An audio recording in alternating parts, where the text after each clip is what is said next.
Hey everyone. It didn't seem right to post our scheduled video for today, so I'm filming this today to share here. Goes without saying that what is happening in Ukraine, the criminal invasion, is all things wrong. Um, I'm not going to, blab on about that. I assume you know that at this point, and not really going to add much to your day. I've spent quite a bit of time in Ukraine, and I was actually there when Zelensky was elected. And there was such an air of hope among the people. Everyone was so happy that this could be the change. This could be the end of some corruption. And it's a pretty ridiculous story. I don't know if you know this, but their leader who is holding his ground in Kiev when America and everyone basically said, hey, you should get out, you should flee to the West, West Ukraine at least, and stay safe. And he said, no, I'm staying here and staying put. This absolutely courageous leader who has united the people is actually a comedian. And he starred in a TV show in Ukraine about a teacher who got so fed up with the corruption in his country that he ran for president, became president, and then made the country amazing. And after being in this TV show, he then, which was I think the number one TV show in Ukraine, correct me if I'm wrong, he then became the president and then actually proceeded to do that. And it's absolutely horrible what is happening, but one thing I do know is people made the right choice that night in terms of the strength of a leader and who they picked, and it has been inspiring to see that. I know sometimes if you're in Canada and the U.S., it can be hard to wrap your head around what it's like to actually be invaded and feel threatened, because geography lends itself to a certain air of protection in North America. I mean, yeah, grizzly bears and killer whales and all that stuff are scary, but really, and yeah, this is the largest conflict in, I don't know, 50 plus years. I know there's been other wars and terrible things that have happened, but you have a country of 100 plus million people invading a country of 40 something million people, both with massive armies. This is not a little thing happening in terms of the scale. And I have to say, from what I've seen, it's restored some hope in humanity. I think when there's a clear good and bad in a situation, you see everyone rally around the right cause. I think a lot of the conflicts and arguments and everything else going on over the past years has been so cloudy with, I don't know, misinformation and this and that. And this is pretty damn clear.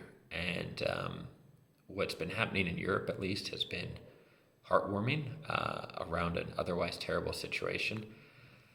Friends have been driving to the border just to see who needs to be picked up and who needs a ride. And what I've heard, because I've thrown my hat in the ring, name in it, as something that I may do.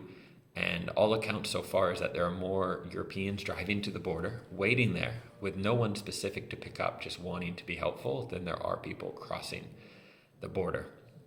And here in Prague, which has a huge Ukrainian population, there's Ukrainian flags everywhere, huge rallies and protests, and governments have even been acting, because what do we know? The majority of politicians, except comedians turned politicians apparently, are relatively spineless people who do whatever they think is popular. So our voices actually do matter sometimes, at least when they are unified. That's been pretty good to see as well. On Thursday, I was not in a great place thinking about this, obviously.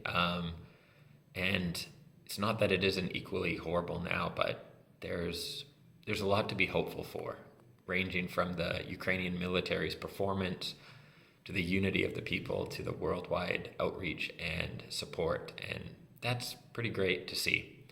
If you do want to do something, donate money directly to the Ukrainian forces. They need every penny. Yes, they're probably getting loans right now to buy things, and there's some donations of equipment as well. But when this ends, they're going to have a country to rebuild, and they're not going to be able to do that nearly as well if they have a lot of debt as well. So while you have that warm feeling in your heart of wanting to help, wanting to make a difference, send money where it matters most. I'm sure there are many great international charities, and I'm sure many of them are running campaigns right now. Donate to them. But I personally fail to see how some of these big international charities are going to make any difference in the next couple weeks versus donating directly where it is needed most. So that would be my conclusion. I'll include a link here as well. And remember that this is not the Russian people invading the Ukrainian people. It is the Russian leader invading the Ukrainian people. And Russians that I know are almost as devastated by this as Ukrainians, and emotionally are not in a good place seeing what their country is doing. A lot of Russians, especially those abroad, do not like Putin. They are not in favor of this. I mean, probably like the 60-year-olds who only watch Russian propaganda abroad, they might be buying into it. But anyone young, anyone English speaking, or anyone who doesn't just watch Russian propaganda is against Putin. And even in Russia, over 6,000 people have been arrested for protesting so far. This is not the people. This is a leader. And have to remember that, and not start discriminating against one group or the other, and just know that it's, it is what it is. So hope you are doing okay with all of this. To my Ukrainian viewers and friends, my thoughts and the thoughts of the world are with you. We support you, and stay strong.